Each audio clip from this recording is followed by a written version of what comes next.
Olá pessoal, tudo bem? Mais uma aulinha do professor Denis, vamos lá? Bom, gente, então aula de biologia, hoje nós vamos estudar genética, tá? Bom, parte-se do princípio que a gente já estudou um pouco de RNA, DNA, né? A tradução, a transcrição, né? Agora a gente vai aprofundar um pouquinho mais, a gente vai entrar nas leis da genética, né? Lei de Mendel, primeira lei de Mendel, segunda lei de Mendel. Mas, afinal de contas, o que é genética? Né? Vamos dar uma olhadinha aqui. Biologia genética. Código genético. Gene, enzima, caráter. O que quer dizer isso? Código genético. DNA dando uma proteína. O que quer dizer isso, código genético? Bom, antes de mais nada, genética estuda tudo aquilo que se relaciona ao DNA, né? Ao DNA e ao que ele transmite, né? Ao que ele vai produzir, né? Isso é estudado pela genética, né? Então, tudo que se relaciona ao DNA e ao que ele produz, né? Ou deixa de produzir, ou muda a sua maneira de produzir, é estudado dentro da genética, tá? Então, mas é básico saber isso daqui. O gene produz uma enzima e essa enzima vai produzir o caráter. Quando eu falo gene, eu estou me referindo ao DNA, tá? O DNA é uma fita longa, né? De bases nitrogenadas. A gente já estudou isso na estrutura do DNA, do RNA. Mas, para quem não viu ainda, eu sugiro que dê vejam aulas relacionadas com isso, né? Estrutura do DNA. Mas então, o DNA, uma parte do DNA vai produzir uma proteína, por exemplo, a proteína da cor do meu cabelo, a proteína que vai revestir a minha pele, a proteína que vai dar a cor dos meus olhos, né? A proteína, a substância que vai produzir os meus hormônios, né, que são enzimas, etc, etc. Bom, tudo isso daí é produzido pelo DNA, mas não todo o DNA. Né? Uma parte do DNA vai produzir uma proteína que vai dar, por exemplo, a cor de olho azul, escuro, preto, marrom, etc. Verde. Isso é produzido pelo DNA, mas não todo o DNA. Apenas um pedaço do DNA vai produzir essa substância, essa proteína, essa enzima. Daí isso chama gene. Então, esse pedaço do DNA que vai produzir uma enzima, uma proteína lá na frente, é chamado de gene. Tá bom, gente? Então, isso é básico na genética, né? O conceito de gene. Então, vamos continuar. Mutações. Mutações são modificações na estrutura ou no número de cromossomos ou no gene do cromossomo. Então, mutação, a genética também lida muito com isso, a mutação, né? Isso também é estudado lá na evolução, né? Porque se o meu DNA ele muda a forma dele fazer aquela proteína, né? Uma mutação que ocorre na minha célula, no meu DNA, pode produzir uma cor de olho diferente, pode produzir uma pele diferente, né? Isso é passado, isso é fixo, né? Ou seja, isso é passado de geração a geração, tá certo? Não que se eu sofrer uma mutação, meu olho vai deixar de ser escuro para ser claro. Não, isso não acontece. Isso acontece a nível de que, quando eu vou produzir um gameta, um espermatozoide, esse DNA, então, ele vai ser passado para a geração seguinte. As mutações que acontecem dentro do meu corpo, que pode alterar o meu corpo atualmente, seria, por exemplo, câncer, né, ou uma doença, né? Isso aí pode vir de mutação, certo? Isso aí são mutações, né? O câncer é uma mutação, né? As minhas células, ou determinada parte, ou uma célula lá do meu corpo, ela começou a se dividir, né, de forma diferente, né? Lembrando que quem divide a célula é o DNA, o cromossomo, né? Então, alterando esse cromossomo, que é DNA, ou alterando esse um gene, eu vou o quê? Eu vou causar mutação, né? A minha geração seguinte vai alterar ou meu próprio corpo vai alterar com certos limites. Tudo bem, pessoal? Então vamos lá. Mendel, não tem como falar de genética sem falar do Mendel, do Gregory Mendel, né? O Mendel ele era um padre, né? Vivia lá no monastério e o hobby dele era plantar ervilha, né? Ele adorava plantas e tal. E ele começou a perceber uma certa similaridade entre uma geração e outra de ervilha, né? As plantas tendiam a produzir determinadas sequências, né? Por exemplo, planta que produzia flor amarela sempre produzia flor amarela, às vezes elas mudavam. Ele começou a se interessar por isso, e ele começou a estudar isso.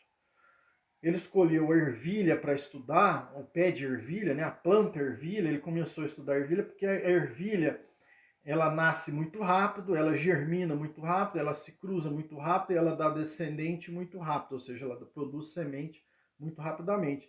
Então ele começou a estudar isso daí, certo, gente?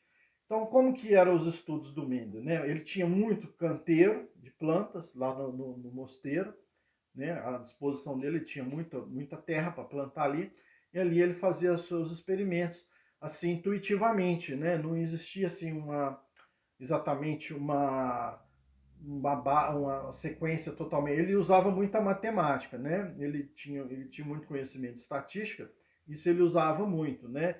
Ou seja, porcentagem, nasceu tantos pés de ervilhas com flor amarela, então ele anotava as porcentagens, 20%, 30%. Isso daí, porque na época não existia conceito de gene, não havia exatamente, não tinha descoberto o DNA, o RNA, então muitas das pesquisas dele foram intuitivas, né?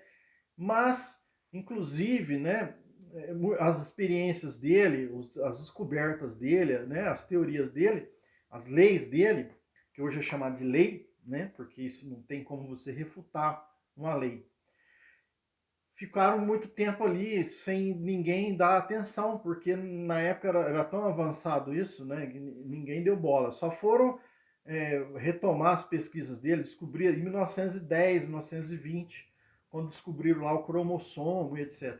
Mas até então, né, em 1850, 1860, que foi a época que o Mendel viveu e fez as descobertas dele, né? Como é que eram as experiências do Mendel? Vamos falar rapidamente para você entender como que ele fazia, né? Então, por exemplo, ele cruzou ervilhas durante muitos anos, tá? Exemplo, semente de ervilha amarela com ervilha verde. Né? Semente, ele cruzava uma planta que produzia semente amarela com uma planta de ervilha que produzia semente verde.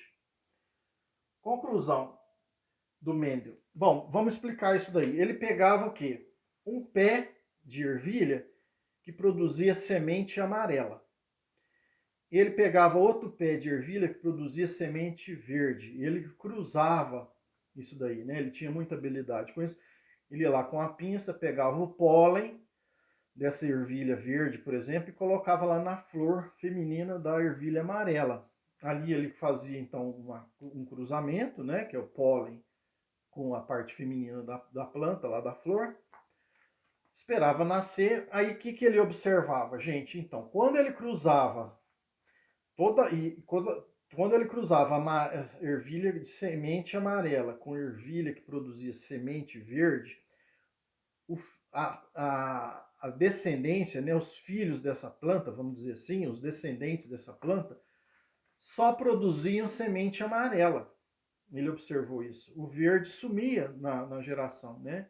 A semente verde sumia simplesmente, né? Desaparecia, né?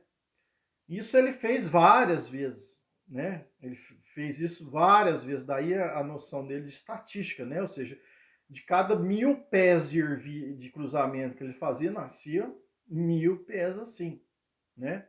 Ou seja, 100% de ervilhas de semente amarela. Mas aí ele fazia o seguinte, ele pegava esse pé de semente, que nascia semente, né, o filho do cruzamento entre semente verde e amarela, ele pegava, cruzava esse filho e fazia uma autofecundação, ou seja, porque na mesma planta, né, na planta de ervilha, nasce flor masculina e flor feminina, ou tem lá a parte masculina e a parte feminina da planta. Ele pegava o pólen e fazia a chamada autofecundação, né? E o que acontecia? O que vocês acham que ia acontecer? Acontecia o seguinte, nascia, então, uma planta que produziria semente, né, com sementes amarela e verde. Ou seja, o descendente desse autocruzamento, dessa autofecundação que ele fazia na ervilha de semente amarela, nascia o quê? De cada 4 árvores, nasceu de 4 gerações, né, ou de 4 filhos, né, ou de 4 sementes, nasciam 3 sementes amarela e uma verde. Aí o verde voltou a aparecer. Isso que é importante você perceber. Então, no cruzamento de verde com amarelo, nascia só amarelo. Agora, de amarelo com amarelo, na autofecundação, nascia 70% de semente com amarela e 25% semente verde, ou seja, 1/4 de semente verde e 3/4 de semente amarela, tá certo? 25%, né? 25%, 75% de amarelo e 25% de verde. Era assim que ele fazia, ele entendia muito de matemática, muito mais que a gente. Percebam isso? E isso sempre se repetia. Então ele falou o quê? O que ele chegou a essa conclusão? Depois de muitos anos, isso é a primeira lei de Mendel, presta atenção. Olha, então, cruzando semente de ervilha amarela com verde, ia nascer na primeira geração só amarela. Aí ele fazia o autocruzamento, nascia amarelo e verde, na proporção de 75% amarelo e 25% verde. O que ele chegou à conclusão? O quê? Cada característica do indivíduo é condicionada por 2 fatores. Um da mãe, outro do pai. Na formação da semente, ou seja, do filho, a mãe contribui com um fator e o pai com outro fator. Ou seja, ele percebeu o seguinte, que então, a mãe contribui com um fator e o pai com outro fator. E esses fatores se unem na produção lá do embrião para produzir um indivíduo, né? Então são 2 fatores que vão se unir para dar uma característica. Então o fator amarelo, o fator verde vão se unir do pai e da mãe e vão produzir um descendente. Esse descendente vai herdar esses fatores. Na época ele não tinha noção de DNA. Hoje a gente fala que é o quê? O gene, o DNA. A mãe contribui com o gene, por exemplo, com a cor de olho, o pai também, e o filho vai nascer com o olho, dependendo, então, daquela dominância ou não dominância, né? Vocês viram lá que a semente amarela ela é dominante sobre a verde, ou seja, nasce mais amarelo do que verde. Isso é noção de dominância, né? Ou seja, tem mais prevalência de uma característica sobre outro. Percebe isso daí? Então, o fator, que o Mendel chama de fator, é o DNA, é o gene. O gene é um fator que na união, né, na união do pai com a mãe, vai produzir um descendente com a influência desses 2 fatores. Isso aí é a primeira lei de Mendel. Vamos continuar aqui? Então, observação sobre Mendel. Os fatores se separam na formação do gameto e voltam a se unir na fecundação. Exatamente. O Mendel também percebeu isso. Que na formação do gameto, ou lá do pólen, né, o gameta da planta é chamada de pólen, na formação do pólen ou do gameta, esses fatores se separam e voltam a se juntar de novo na formação do indivíduo. Tá bom, pessoal? Aulinha aí muito interessante. Tudo de bom para vocês. Fiquem em paz.